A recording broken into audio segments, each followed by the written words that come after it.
बे दतमा ब्लकनि दिनैहाय बे ट्राइनियेल कनफारेन्स दा बेनि डेलिगेट सिटिं सोलिगासिनो दङ बे डेलिगेट सेसनाव रायजो राजाफ्रा लोब लोब बाहागो लादों जोंनि बिपिएफनि वार्कारफ्रा दिनै बे गोबां बोथोरा गाज्रि दिनै अखा हादोंब्लाबो जोंनि साफ्रोमबो वार्कारा न'निफ्राय ओंखारबोजोबदों बाहागो लाफैदों बेनो फोरमान जे बिपिएफ दोलोखौ जेसेबांनाखि बारहुंखा सारअन्थाइ जेसेबांखि खैदां खैफैया मानो 2025 आव हमथानो हानाय नङा बेनो फोरमान रायजो राजाफ्रा उइलिंलि फैदों बेवहाय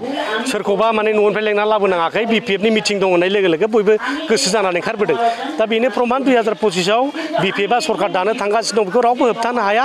बे रायजो राजाफोरनि जे मेन्डेट बेखौ जों दिनैनो मोनबाय होननानै बुंनो हायो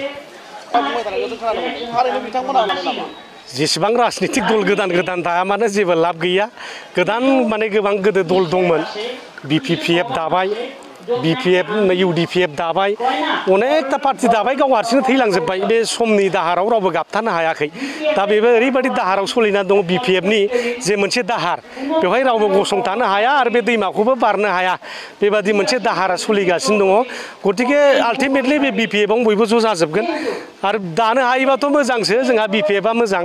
माने माखासे माने लाइक माइन्डेड दिनैहाय माने इउपिपिएल एनडिपि लाइक माइन्डेड मानसिफ्रा जुदि एनडिपिआ गोदान दायोबा बे दा इउपिपिएलआव भट होग्रामोन बिसोर बे भटआ गावनानै थांगोन जोंहा आरो लार्जेस्ट मेजरिटि जानायनि मोनसे सुबिदायासो दङ जों खोनाबाय थादों दा गोबां मोनसे पलिटिकेल पार्टि ज' माने गोदान जोनोम जासिगोन होनबाय थादों सोरबाया डेपुटि चिफनि लबाव माबा माबि केम्पेइन खालामबाय थादों मादों बिदि खोनाबाय थादों दा जेखि जाया जोंनि बिपिएफआव जेबो खहा खालामा जोङो बिपिएफआ रायजो राजाफोरजों दङ रायजो राजाफ्रानो दानानै निसाय दा रायजो राजानो जोंखौ आदर खालामगासिनो दङ आरो बेनो फोरमान जे थांनाय जोङो एमपि इलेक्सनाव हारसिङै गेलेनानै जे जोङो एथ' बुरजा भट मोनदों 4.5 लाख जोंनि बिरोधि दल मोनब्रै मोनबा पार्टि नांनानै ज' जाब्लाबो जोंखौ माने फेजेनदोंबो होननो हाया क'क्राझारावथ' जों देरहाजोबदोंआनो बुंजायो दा जोङो थांनाय बारनि जेनाखि इलेक्सन 25टा एमसिएल समस्ति देरहाखादों देट मिन्स सरकारा अलरेडि जोंना जाखानानै दङ दा फैबाय थानाय बिटिसि इलेक्सनावथ' आरो 25टा मोननो 30टा बारगोन जों बेखौ आसा खालामनो हायो मानो होनोबा एमपिनि इलेक्सना आलादा आरो एमएलए इलेक्सना आलादा काउन्सिलाव बयबो बिपिएफखौनो लुबैयो जे बिराद धौ दंमोन थांनाय बाराव इउपिपिएलनि धौ बाप एकट जागोदान बिसोर सानदोंमोन 25टानि बारा मोनगोन दा नुबाय 11टाल' देरहादों थांनाय बाराव इसेग्राब दंमोन आथा दाथ' दिनै प्रमद बर'आ बिटिआर सुक्तिबो मोनसेबो मावनो हायाखिसै सेंग्रा सिख्लाफोरनो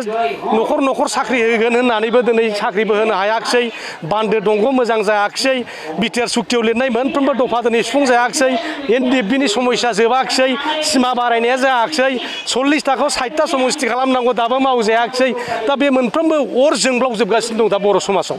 दा गतिके बर'फोरनि भट मोननांगौआ प्रमद बर'नि थाखाय बिराद गिदिर मोनसे आगनि परिखासो जानानै दं बे गामियाव जे हाबहैनो हागोन ना हाया दे बे माने दाउ दुला बाथा होनाय बादि होजागोन नामा पुहुखेदा जायखौ असमियाव बुङो नङा होमबा नेवलाय होनाय दा बेफोरबादि मोनसे परिबेससो फैगोन नामा जों दिनै मोनदांहरनो हायो आरो मालाय दा बे सोर गाइखेर लोङो सोर फिथाइ जायो जोंबो नायबाय थादों दा गाइखेर जायोबा फिथाइ जायोबा ब्रेना डेभेलप जायो बयबो मिथिगौ दा बे गाइखेर जानानै फिथाइ जानानै एथ'ग्राब ब्रेना डेभेलप जाबायमोन होमबा बिसोरो बिराद स्पिडआव दिनैनि 5G स्पिडआव खारनो हानांगौमोन नङा होमबा 5G स्पिडआव खारनांगौमोनबा बिटिसिआव बे मोनब्रै मोनबा जिल्लायाव दा बिथांमोननि मावनायजों डेभेलप जेरखम सुइजारलेण्ड खालामनो नागिरदोंमोन दा मोगथां महर मोनफैनांसिगौमोन दा बे बिथांमोना बुजिबाय बे गाइखेर जानानै फिथाइ जानानै जे डिसिसन लादों बे डिसिसना ओंखाम जाग्राफोरजों हाया माइरं जाग्राफोरजों हाया बेखौसो फोरमान होनाय जादों आरो मालाय दा बे बिथांमोना जे फिथाइ सामथाइ जानानै इसेग्राब डेभेलपमेन्ट जानानै जे खामानि मावनो हायाखै बेखौ बिथांमोना गावसोरनो फोरमान होनानै लाबाय रायजो राजासो बिजिरगोन गाइखेर जाग्राया बांसिन मावनो हायो ना माने ओंखाम जाग्रा ना बेदर जाग्राया बांसिन मावनो हायो बिथांमोना नुगोन आरो मालाय दा बेखौ जों मोनब्रै मोनबा खोलोब थांबाय होननाय खोनादों आरो जाय रायलायग्रा बेबो बुंना होबाय जोंनि रबिराम नार्जारि सारा दा मोनसे क्रिटिकेल पिरियडआव फैबाय दा आरो स्पस्ट' बिथांमोना आगोलाव बुंबाय थादोंमोन प्रमद बर'आनो चिफ जागोन दा जोंनिफ्राय हाग्रामा मुलिसरा गावनि खुगानिफ्रायनो बुंनानै होबाय दाख्लै खासियाबारियाव जे चिफआ गावनो जागोन बे खुनु दिसपुराव थांनायनि खुनु बाथ्रा गैया दा बेनिफ्राय स्पस्ट' जाबाय प्रमद बर'आ चिफ गारनो गोसो दंना गैया दा प्रमद बर'आ जुदि दिनैहाय जुदि जाथिनि सार्थ'आव बा बिटिसिनि सार्थ'आव जुदि खौसे जानो लुबैयोबा गाबोन डिक्लेयार होनानै लाथों आंनो चिफ नांला आङो बिटिसिनि सार्थ'आव केबिनेट मन्थ्रि जानानै आङो आसाम स्टेटआव खामानि मावहैसै माखासे दिनै बुंनांगोन एमपिफ्रा बुंनांगोन जे बिटिसिनि सार्थ'आव दिनै जों माने दिल्लीयाव खामानि मावनोसै जयैनो दिनै एबसुआ बुंनो हानांगोन रुल खालामनो हानांगोन प्रमद बर' नों 4 बोसोराव जेबो खालाम हायाखै गतिके नों शिफ जानो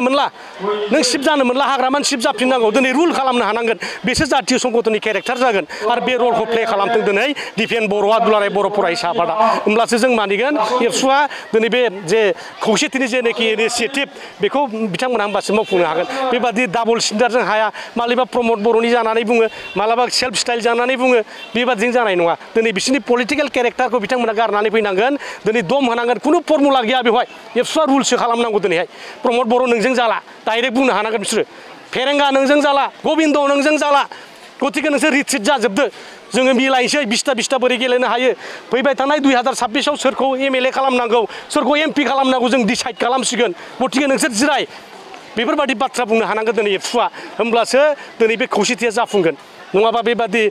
शिबनि लबि खालामबाय थानाय मन्थ्रिनि लबि खालामलायबाय थानाय गावबागाव साइसआव बुंबाय थानाय मालाबा गाइखेर जानायनि माबानि लोंनाय जानायनि नामाव बेबायदि गावजों गाव प्रपागेन्डा होलायनानै मुं सुलायनानै मालाबाबो खौसे जानो हाया दिनै एबसुआ रुल होदों आं बेखौ दिनै खावलायदों थेंक इउ